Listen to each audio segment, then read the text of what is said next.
Break के बाद कार्यक्रम में एक बार फिर से आपका स्वागत है। ब्रेक से पहले हमने सवाल पूछा था मीणा जी से। मीणा जी, अब मैच्योरिटी इसलिए कह रहा हूं कि वोटर को साफ पता था कि आप चुनाव में कहीं नजर नहीं आ रहे।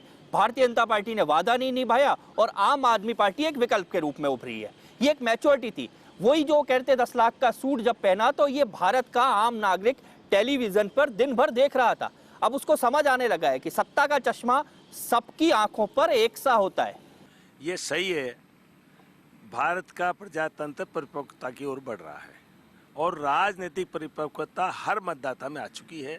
उसका मुख्य कारण मीडिया मानिए या जो संपर्क के साधन वो मानिए, लेकिन ये स्थिति रही तो राजनीतिक पार्टियों को और नेताओं को सोच समझ करके घोषणा करना पड़ेगा। अभी भारतीय जनता पार्टी कुछ भी घोषणा पड़े, कोई भी पार्टी करे, आपने की होगी।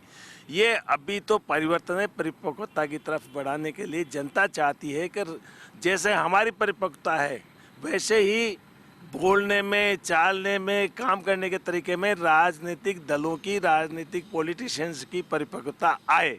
उसमें जो खामी रहेगी वही रामनारायण जी, अब लोकतंत्र के 64-65 साल बाद भी अगर राजनीतिक दलों से जनता ये उम्मीद करे कि उनमें मैच्योरिटी आएगी, 65 साल बाद आपसे उम्मीद की जाए कि मैच्योरिटी आएगी, तो कब आएगी? देखिए, परिस्थितियां बहुत बदल गई। चाइना में जो कम्युनिस्ट कंट्री कहा जाता है, वहाँ भी भ्रष्टाचार के मामलों में सजाएं हो रही है। इसलिए मैच्योरिटीवाद जिस तरह का भौतिकतावाद है, दक्षिणपंथी विचारधारा है, यदि इस दक्षिणपंथी विचारधारा के आधार पे माननीय नरेंद्र मोदी नहीं चलते तो शायद ये स्थितियाँ नहीं आती। क्योंकि वो कथनी और करनी का अंतर है और बड़बोलेपन। जिस राजनीतिक पार्टी में फील्ड में जो आदमी वार्ड मेंबर का चुनाव नहीं जीत सके, वो किसी राष्ट्रीय पार्टी का महामंत्री हो जाए, किसी भी पार्टी का, केवल किसी सांस्कृतिक संस्था के आधार पे या पुराने आधार पे या नेशनल पार्टी के आधार पे, तो वह तो फिर आप में ही था। इसलिए लोगों ने आपको इसलिए मौका दिया कि इन्होंने कम से कम संघर्ष करके प्रजातंत्र की परिपक्वता को आगे बढ़ाएंगे और जनता ने भी सोचा है कि हमें भी सीखने का मौका मिलेगा, हमें क्या करना है। आज अडवाणी जैसे, मुरली मनोहर जैसे ऐसे लोगों को जिस तरह से भारतीय जनता पार्टी दरकिनार किया गया, बुजुर्गों का जहाँ सम्मान नहीं हो, वो हर चीज़ को देखती है। तिनका हिलता है तो हवा का पता चल जाता है किधर हवा जा रही है। हवा का रुख है ये और आगे बढ़ेगा, बढ़ना चाहिए प्रजातंत्र। अच्छा, अब आप ये मान गए इनको बुजुर्गों का श्राप लग गया। चलिए, मान लिया हमने भी। ज्ञानदेव जी, आपके पास आता हूँ मैं। ज्ञानदेव जी की ईमानदारी को किसका श्राप लगा, ये मेरे समझ में नहीं आ रहा अभी तक। ज्ञानदेव जी, आप तो विचारधारा वाली पार्टी है। आप विचारधारा वाली पार्टी है, आपने खुद कहा है, हम भी मानते हैं आप विचारधारा वाली पार्टी है। लेकिन जिस पॉलिटिकल मैच्योरिटी की आपसे अपेक्षा की जाती थी दिल्ली चुनाव में, उसी पॉलिटिकल मैच्योरिटी को आपने ताक पर रखकर चुनाव लड़ा है। ऐसा एक मुझे याद है कि 71 का लोकसभा चुनाव जब सिंडिकेट इंडिकेट बना था कांग्रेस में, तो सब लोगों ने इंदिरा जी के नाम पर कीचड़ उछाला था। उसमें जनसंघ था, उस समय सोशलिस्ट पार्टी थी, उस समय CFD थी वगैरह। इंदिरा जी ने कहा कि मैं कहती हूँ गरीबी हटाओ, ये लोग कहते हैं इंदिरा हटाओ। केंद्र इंदिरा गांधी बन गया। इस बार थोड़ी सी हमारे प्रांतीय वहाँ के या केंद्रीय नेताओं से यह गलती तो हुई है कि पूरी तरह से आपके नेता श्रीमान केजरीवाल साहब, मैं श्रीमान बोलता हूँ क्योंकि सम्मानपूर्ण तरीके से ही किसी का, श्रीमान केजरीवाल साहब को, अरविंद केजरीवाल साहब को इतना उछाल दिया। आपने जो कहा कि नाभि से नीचे का जो अटैक है वो नहीं होना चाहिए, वो असंसदीय इस तरह का अटैक भी हुआ। उसको सोचने के लिए मजबूर पार्टी के केंद्रीय प्रांतीय नेता सब है, विचार कर रहे हैं, मंथन कर रहे हैं। एक जो परिपक्वता की बात है और जो बुजुर्गों का सम्मान है, आप ये बताइए युवाओं का नंबर कब आएगा? मैं बुजुर्गों का पूरा सम्मान करता हूँ, भारतीय संस्कृति को मानता हूँ, और जहाँ तक है कि मैं अडवाणी जी से व्यक्तिगत रूप से जुड़ा हूँ, मुरली मनोहर जी से व्यक्तिगत रूप से, राष्ट्रीय स्वयंसेवक संघ का होने के कारण उनसे मैं व्यक्तिगत रूप से जुड़ा हुआ हूँ, सुषमा जी से भी, अरुण जेटली से भी। लेकिन आखिर एक आयु तो होना, युवाओं का नंबर कब आएगा? बिल्कुल, ये सवाल आपने बहुत महत्वपूर्ण सवाल उठाया, युवाओं का नंबर कब आएगा? मैंने तय किया, खुद ने लिख करके डायरी में रखा है, डायरी में लिख करके रखा है कि मैं 75 साल के बाद राजनीति नहीं करूंगा, या उससे पहले अगर मेरा स्वास्थ्य गड़बड़ होगा तो मैं राजनीति छोड़ दूंगा। 75 साल के बाद राजनीति से खुद ने संन्यास ले लेना चाहिए हम लोगों को, वरना इन जवानों का नंबर कब आएगा, मेरा ये कहना है। इसलिए बुजुर्गों का असम्मान नहीं किया, उनको कहा कि आप सलाहकार मंडल में रहें, आप हमको सलाह मशवरा दें, घर के बुजुर्ग का काम है, उनसे विचार बात करें। इसलिए ये जो प्रचार किया जा रहा है बुजुर्गों का सम्मान, बुजुर्गों का सम्मान, असम्मान नहीं किया, उनके प्रति पूरी श्रद्धा है, परंतु उनको खुद को सोचना चाहिए, मुझे सोचना चाहिए। मुझे सोचना चाहिए कि 70-75 साल के बाद में मैं राजनीति न करूं और जवानों का नंबर आने दूं, बस इतनी सी बात है। वो अगर विचार कर लेते तो ये फिर बात नहीं आती कि बुजुर्गों का सम्मान नहीं हो रहा, ये बात नहीं आती। चलिए एक बार मैं आशीष आपके पास आऊंगा। आशीष, ये कह रहे हैं कि युवाओं को कम मौका मिलेगा, कहते बहुत हैं, कहते तो भारतीय जनता पार्टी भी है, कांग्रेस भी है, जब जब चुनाव से पहले की बात आती है आखिर युवाओं को कम मौका मिलेगा, लेकिन 70-80 8-8 चुनाव जीते हुए लोग वापस टिकट लेके आते हैं और युवा वही कतार में खड़ा होता है, पोस्टर लगाता हुआ, नारे लगाता हुआ, और इसका परिणाम भुगतना पड़ता है पार्टियों को। जो आपने कहा वो बात सत्य है, और ज्ञानदेव जी भाई साहब जो बात कह रहे हैं कि एक 70 के दशक के जो उम्र है जो इन्होंने अपनी डायरी में नोट कर रखी है, अगर ऐसी कोई बात है तो वो चीज़ बहुत अच्छी है, क्योंकि युवा अगर इस देश का अगर अपने कहीं किसी भी तरीके से इस राजनीति को अपने हाथ में ले, अकेले ज्ञानदेव जी के तय करने से नहीं होता, अगर ये पूरे सब लोग तय करें। ज्ञानदेव जी ने तय नहीं किया है, मैं इस चीज को नहीं कहना चाह रहा हूं, मैं ये कहना चाह रहा हूं ज्ञानदेव जी जैसे तय कर रखे हैं वैसे ही अगर इस देश के हर बुजुर्ग लोग जो इस राजनीति को संभाल रहे हैं, अगर वो अपना इसी तरीके का निर्णय रखें और इस पारदर्शिता को बनाए रखें कि युवा वर्ग को कहीं ना कहीं राजनीति में आना चाहिए, ये पारदर्शिता अगर बनी रहेगी कि युवा वर्ग अगर राजनीति युवा वर्ग के हाथ में रहे तो युवा वर्ग क्या जो देश का जो विकास होगा वो अपने तरीके से होगा और कहीं ना कहीं देश का अच्छे ढंग से विकास हो पाएगा। जैन साहब, नए चेहरे जब राजनीति में आते हैं तो लोग उम्मीद बहुत रखते हैं। हालांकि ज्ञानदेव जी अब 75 के बाद मतलब बुजुर्ग होंगे, 75 तक जवान हैं हम मानते हैं, और तब तक ये राजनीति में रहेंगे, लेकिन क्या नए चेहरों पर उम्मीद ज़्यादा होती है, विश्वास ज़्यादा होता है, आस्था ज़्यादा होती है? देखिए, जो आम आदमी पार्टी की दिल्ली में जीत हुई है, इसमें एक बहुत बड़ा सिग्नल है। आम आदमी पार्टी में वो लोग आए छोड़कर जो ट्रेडिशनल राजनीति से बाहर के आए हुए लोग हैं, उन्होंने आकर काम किया है, तो जनता ने उनको स्वीकार कर नहीं न केवल स्वीकार किया बल्कि सिर के ऊपर बिठाया है और ये मैसेज दिया है सारे देश के हिंदुस्तान के लोगों पर आप सब्र करें थोड़ा सा। बीजेपी के लोगों में यही बड़ी कमी होती है कि सब्र नहीं करते, कि वो संदेश दिया है, एक संदेश दिया है, इस बात का संदेश दिया है कि जब और जगह भी इस तरह के अगर अच्छे लोग हैं तो वो आए और आगे आए राजनीति में। दूसरा संदेश उन्होंने राजनीतिक पार्टियों को दिया है, साफ दिया कि डिलीवर काम करिए, जो वादा किया है वो निभाइए, वरना हम 9 महीने में भी आपको भी जमीन पर ला सकते हैं। ये राजस्थान की सरकार के लिए भी सिग्नल है और जितनी भी सरकार हैं उन सबके सिग्नल है। अगर ये सिग्नल नहीं समझे तो अब कोई रास्ते नहीं बचे। चलिए, मुल्कराज, पेशेवर राजनीति, अब तक मुझे लगता है कि ये इस शब्द को उपयोग थोड़ा सा मैं ले लूं, पेशेवर राजनीति।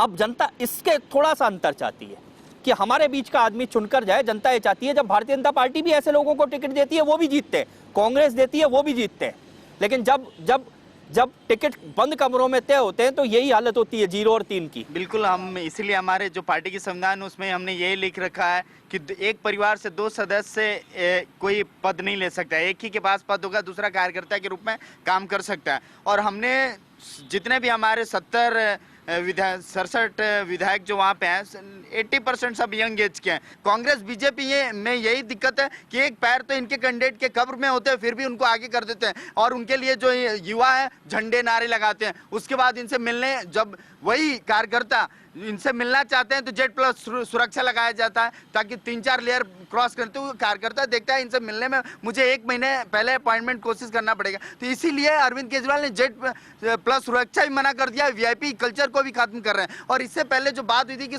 हम केंद्र सरकार मैं ज्ञानदेव जी और मीणा जी के पास आऊंगा, पहले मीणा जी के पास आ जाता हूँ, फिर ज्ञानदेव जी के पास आऊंगा, क्योंकि ज्ञानदेव जी का जवाब के इस पहले कहते थे ठेकेदार चोर है, इंजीनियर अफसर चोर है और नेता चोर हैं।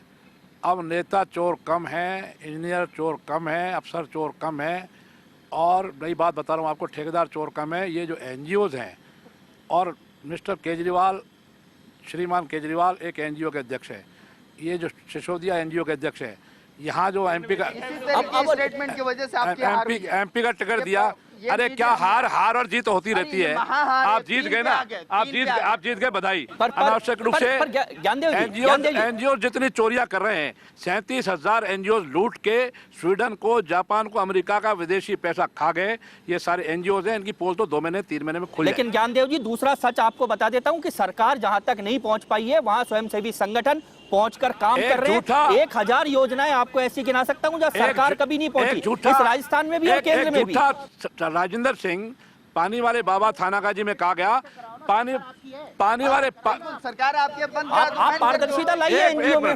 पानी वाले के बाबा के नाम से राजेंद्र सिंह मैक्से से पुरस्कार ले आए थानागाजी। एक भी जोहड़ नहीं बनाया, कुओं से पंपों के द्वारा पानी भर करके लाहा का बांध प्रचार किया, मैक्से से पुरस्कार लिया। आप जाकर थानागाजी देखें, एक भी बांध नहीं है, एक भी डैम नहीं है, एक भी जोड़ नहीं है। ठग करके वो तरुण भारत संघ का अध्यक्ष राजेंद्र सिंह चला गया। इस तरह के एनजीओ काम कर रहे हैं, आप कह रहे हैं। अब रही बात सरकार की, लेकिन आप 2% एनजीओ के लिए 98% को गलत नहीं ठहरा सकते हैं? आप 2% एनजीओ अगर ऐसा काम कर रहे हैं, 98% भ्रष्ट हैं एनजीओ, 98%। और मैं काम आपकी सरकारी आंकड़े जो हैं, आपके सरकारी आंकड़े ये कहते हैं कि जो काम सरकारें कई मर्तबा नहीं करती वो स्वयंसेवी संगठन करते हैं। मैं एनजीओ को इसलिए काम नहीं दिलाता, एमएलए कोटा, एमपी कोटा नहीं दिलाता क्यों? मेरे सामने 50 एनजीओ जो भ्रष्ट हैं, जो पैसे खा के चले गए, ये मेरा कहना है। चलिए राजेंद्र जी पहले मैं मीणा जी के पास आऊंगा। मीणा जी, मेरा जो सवाल था वो ये बदल तो गया हल्का सा। ये वरिष्ठ है इनकी वो पार्टी ज्ञानदेव जी एनजीओ पे आ गए और कि अब दोनों जगह सरकार इनकी है, दिल्ली में भी इनकी वरिष्ठ नेताओं से जान पहचान है। और आज भी राजस्थान सरकार, केंद्र सरकार, जब से ये आई है दोनों सरकारें, एनजीओज को ज़्यादा विश्वास कर रही है। इसलिए वो बात तो अलग देखें। एक बात कही माननीय मुलक राज जी ने, क्या राशन कार्ड में बना देते। अरे राशन कार्ड बनवाना अलग चीज़ है, अब खुद बना के दोगे कि नहीं दोगे? गलियों में जाना अलग चीज़ है, वहाँ नहाने का पानी नहीं निकलता, उसको बाल्टी उठा के आप डालोगे क्या?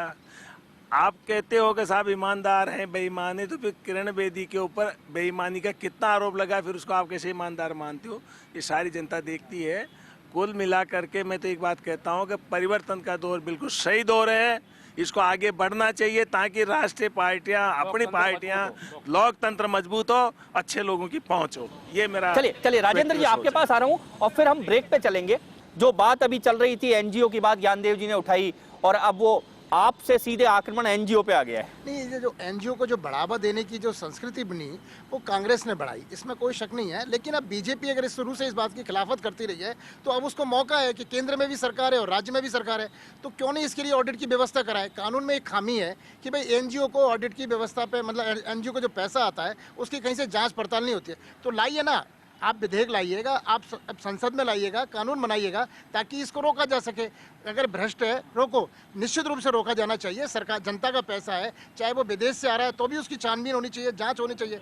नरेंद्र मोदी या बीजेपी की कुछ गलतियां थी इसलिए आपकी पार्टी आ गई, उनके नकारात्मक प्रचार को कहिएगा, उनके अमीरी बनने को कहिएगा। उन्होंने इस तरह से इस युद्ध को लड़ा दिया जैसे कि एक अमीर लड़ रहा है, जैसे कि अमेरिका जाकर के वियतनाम के खिलाफ लड़ रहा था या अकबर ने आकर के महाराणा प्रताप के खिलाफ चुनाव युद्ध लड़ा, ऐसी स्थिति पैदा कर दी, इसलिए ये बना है। चलिए इसलिए ये बना है। कार्यक्रम में अभी लेंगे ब्रेक और ब्रेक के बाद लौटने के बाद हम चर्चा करेंगे कि आखिर भारतीय राजनीति की इस परिपक्वता को हम क्या नाम दें। अभी लेते हैं एक ब्रेक।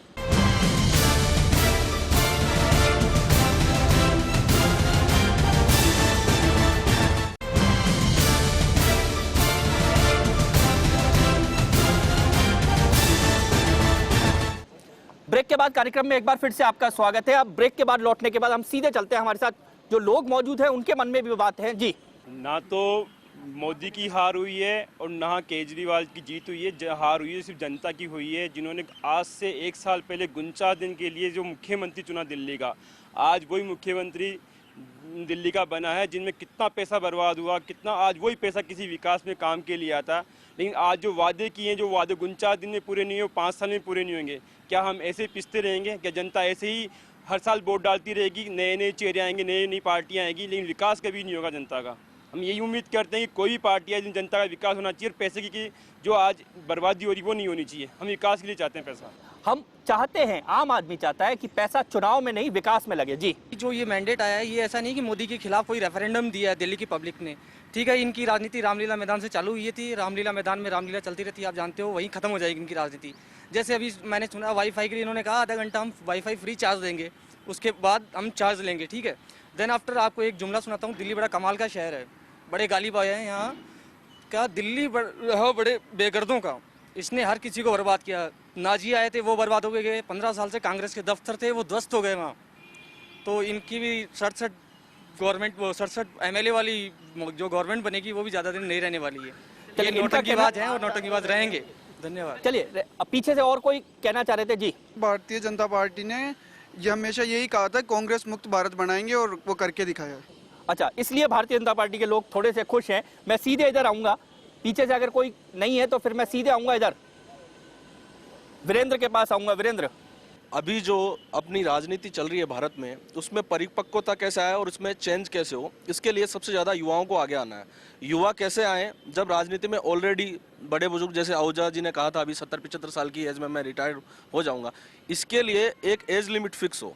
जैसे कि गवर्नमेंट एम्प्लॉई 58-60 में रिटायरमेंट ले लेता है या उससे पहले VRS ले लेता है, ऐसा सिस्टम होना चाहिए। इसके अलावा जो ऑलरेडी राजनीति में है किसी भी पार्टी का बड़ा नेता, उसके परिवार से किसी भी दूसरे शख्स को उसमें मौका नहीं दिया जाए। अगर पर्सनली उसमें पोटेंशियल है, अगर वो कुछ करके दिखाता है तो उसको बाकायदा आगे आना चाहिए। दूसरी बात, जो युवा लिए जाएं, नए युवा भी जो आते हैं, वो किसी सामाजिक फील्ड से, सांस्कृतिक फील्ड से या राजनीति में एक्स्ट्रा ऑर्डिनरी कुछ उन्होंने किया है, वो लोग आगे आए तो राजनीति में और भारत का भविष्य अच्छा होगा, राजनीति में कुछ सुरक्षित होगा। सीधे आशीष आपके पास आऊंगा, क्या कहेंगे? अब दौर एक चेंज हुआ है, अब परिवर्तन का दौर आ गया है। परिवर्तन का दौर जरूर आया है। चाहे मोदी चुनाव जीते हो और चाहे अरविंद केजरीवाल जीते हो, दौर को परिवर्तन का दौर कहना ठीक है। बिल्कुल, युवाओं को अगर राजनीति के अंदर लेके आना है, और तो युवा अगर राजनीति में कहीं ना कहीं अपनी हिस्सेदारी रखेंगे तो इस देश में इस तरीके के परिवर्तन आते रहेंगे।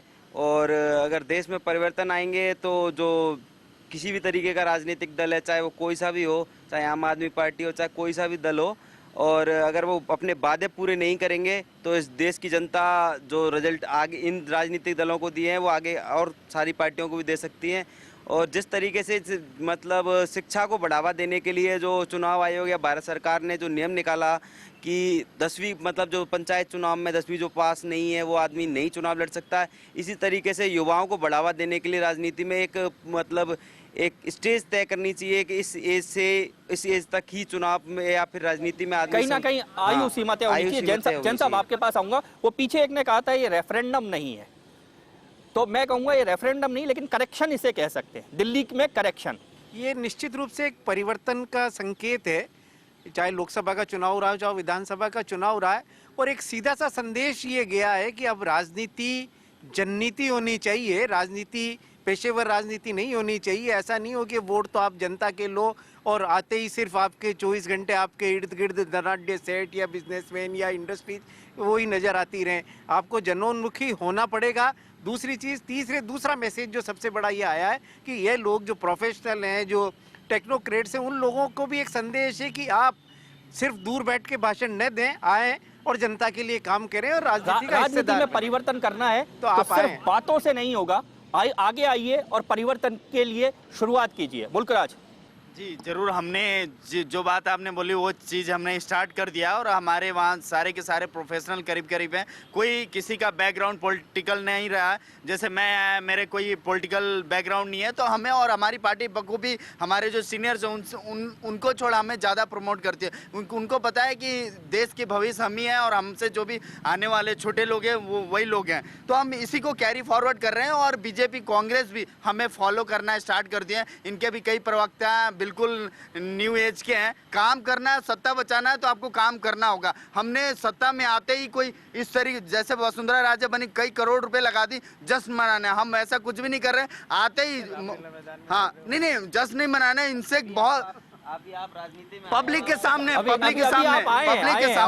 हम इंतजार करेंगे, और देश को शुभकामनाएं भी देंगे कि आप जो कह रहे हैं 49 दिन और 1 साल की जो 8 महीने की जो सरकार थी उसको कंपेयर करके दिया गया वहाँ पे मैंडेट। मुल्कराज जी, हम उम्मीद करेंगे आप जो कह रहे हैं उस पर कायम रहे। राजेंद्र जी आपके पास आ रहा हूँ। मैं ऐसा है कि इब्तिदा इश्क में होता है क्या, आगे आगे देखिए होता है क्या, 2-3-4 महीने निकलने दो, पता लग जाएगा। जी मेरे पास आपके लिए सवाल है। पहले अभी इन्होंने जश्न की बात की, रामलीला मैदान में क्या कर रहे हैं? मैं जश्न को छोड़ रहा हूं, अब उस जश्न को मैं ये कहना चाहता हूं कि दिल्ली का जो चुनाव है ना, कि अगर संवैधानिक ढांचे से देखा जाए तो कोई बहुत एक बड़ी महानगर पालिका के अलावा कुछ नहीं है। ये ज्यादा उसमें नहीं रहना चाहिए, एक भ्रम में नहीं पालना चाहिए कि आप कोई बहुत बड़ी कोई फतेह हासिल कर लियो। एक बड़ी नगर पालिका के चुनाव है, जैसे जयपुर में नगर निगम है, बस उसके पास बहुत ज्यादा ज्यादा कोई मजबूत शक्तियां नहीं है, ताकत नहीं है। उनके पास जो कुछ है उससे वो कितना कर पाएंगे, अभी सुनिए, ये देखना होगा कि उनके पास जो कुछ है वो कितना कर पाएंगे। ऐसे मुद्दों पर नहीं लड़े जैसे पिछली बार उन्होंने पुलिस का मुद्दा लेकर के मैदान में चले गए, धरना दे दिया। वो धरना नहीं दे, ऐसी स्थितियां नहीं बनाए। मेरी यही शुभकामना होगी कि आपके पास जो मौजूदा स्थितियां हैं, जो शक्तियां हैं, उनका कितना सदुपयोग करें और जनता को लाभ दे सके, ये बड़ी बात होगी। ना कि ऐसे मुद्दों को लेकर के आए जो उनके हाथ में नहीं है। पुलिस उनके हाथ में नहीं है तो पुलिस को लेकर मुद्दा नहीं बनाए। राज्य का जहां तक दर्जा की बात है, बीजेपी तो खुद चुनाव में कह चुकी है कि हम दिल्ली को पूर्ण राज्य का दर्जा नहीं दे सकते। हालांकि उनके 15 साल से उनके कार्यकर्ता और नेता मांग करते रहे, लेकिन उन्होंने साफ गोबर दिखाई। तो इसलिए ऐसे मुद्दों को लेकर के आगे ना चलें जो संभव नहीं है। जो संभव है उन्हीं को लेकर चलें तो जनता में कुछ सकारात्मक जाएगा। चाहे गुजरात मॉडल में जैसे नरेंद्र मोदी ने कुछ दिखाया और बताया तो एक नया नाम माना। अगर अरविंद केजरीवाल या मनीष सिसोदिया कुछ ऐसा कर पाए, नया मॉडल खड़ा कर पाए तो कोई बात बनेगी। राजनीति में एक नई मिसाल कायम होगी। मीणा साहब, आपके पास आऊंगा मैं। जो सवाल राजेंद्र जी से था और वही सवाल आपके साथ है कि कुल मिलाकर अब राजनीति व्यवसाय नहीं है, राजनीतिक पेशा नहीं है, और अब यह भी तय हो गया है कि अगर आप देश बदलना चाहते हैं तो आइए, मौका है, राजनीति कीजिए। और राजनीति सिर्फ चुनाव लड़ने के लिए, देश को बदलने के लिए भी कीजिए। जनता को लोग लुभावने वादों में इसलिए आ रही है कि उनको तो बदलाव लाना है, परिवर्तन लाना है। इसलिए किसी को इसमें न तो आम होना चाहिए, न नकारात्मक सोच होनी चाहिए। ये भी सही है कि 196% सीट्स आपको दी है। ये हिंदुस्तान के इतिहास में पहला मौका है कि 196% सीट्स आपको मिली है। 67 मिलने का मतलब है। इसलिए आप तो काम करिए। लेकिन मैं कहना चाहता हूँ कि भारतीय जनता पार्टी का अहम तो चूर चूर हुआ है, लेकिन आप जिस तरह से ममता बनर्जी के साथ कर रहे हैं वो चीज़ अरविंद केजरीवाल के साथ नहीं करें। वो कांग्रेस के जो शासित है, जैसा पता चला है कि उत्तराखंड में भी आप वो चीज़ करने जा रहे हो, दुरुपयोग करने जा रहे हो। भारतीय जनता पार्टी को नकारात्मक सोच की पार्टी इसलिए कहा गया कि जो कहा वो नहीं किया और न करने जा रहे हो। अरविंद केजरीवाल ने जो कहा वो नहीं किया, दूसरे को भी ढालने की राजनीति है। तो ये तो जनता तो खुद उसको तमाशबीन, वो जैसे वो डमरू है ना, बंदरी को लेकर के आजकल तो वो पशु क्रूरता अधिनियम में बंद कर दिया। बेल को जोतने तो क्रूरता नहीं होती है और उसको दूसरे ढंग से मानते तो कत्ल करने में अंतर है। इसलिए मेरा तो कहना ये है कि हिंदुस्तान की प्रजातंत्र में मतदाता बहुत जागरूक है, बहुत सचेत है। ये सबको दिन में तारे दिखाने वाली स्थिति में आते जा रहे हैं, उनको मौका नहीं मिल रहा। जहाँ मौका मिलता है वहाँ झटका दे रहे हैं। चलिए अब आपको रोकता हुआ मैं ज्ञानदेव जी के पास आऊंगा। ज्ञानदेव जी, आखिरी बात ऐसा है कि इसे मेरा अब आरोप प्रत्यारोप छोड़ रहा हूं। मैं तो सिर्फ एक बात पूछ रहा हूं, ये सबक है, सीख है, क्या है? एक वाक्य उसको आप आरोप न माने। जितना सीबीआई का दुरुपयोग एपीए शासन में, कांग्रेस शासन में हुआ, उतना अब नहीं हो रहा। एक बात का जवाब, सिर्फ जवाब है, उतना नहीं हो रहा है, बिल्कुल नहीं हो रहा, उतना नहीं हो रहा, बिल्कुल नहीं हो रहा। और रही बात ये कि जनता की जागरूकता, अब जनता की जागरूकता अगर 65-66 साल के बाद भी नहीं आएगी तो फिर कब आएगी? इसलिए जनता जागरूक है। मैंने पहले ही कहा था, शुरुआत की थी, ये पब्लिक है, सब जानती है, सबकी पोल खुल जाएगी जो झूठे वायदे करते हैं, जिन्होंने झूठे वायदे किए हैं। इसलिए आप पार्टी भी उनमें जो झूठे वायदे करने वाली है, ये मेरा कहना है। विचारधारा कोई नहीं है, सिर्फ हो हल्ला है, सिर्फ धरना है, प्रदर्शन है। धरना प्रदर्शन से पार्टियां नहीं चलती, वैचारिक धरातल से चलती हैं। चलिए, ज्ञानदेव जी का कहना है कि ये सिर्फ हल्ला है, हो हल्ला है और धरने प्रदर्शन है, लेकिन इसके पीछे एक बड़ा जो सच है, वो सच ये है कि अब अरविंद केजरीवाल दिल्ली के मुख्यमंत्री होंगे और आम आदमी पार्टी ने एक ऐतिहासिक जीत दिल्ली में दर्ज की है एक हार के बाद। लेकिन आखिरी में जाते जाते एक हिंदी फिल्म का वो गाना जरूर कहूंगा जो सबके चेहरों पर हंसी ला देगा कि जिंदगी की यही रीत है, हार के बाद ही जीत है। और ये शायद भारतीय जनता पार्टी को भी अच्छा लगेगा, कांग्रेस को भी और आम आदमी पार्टी को भी। आज जनमंच में इतना ही, दीजिए इजाजत, नमस्कार।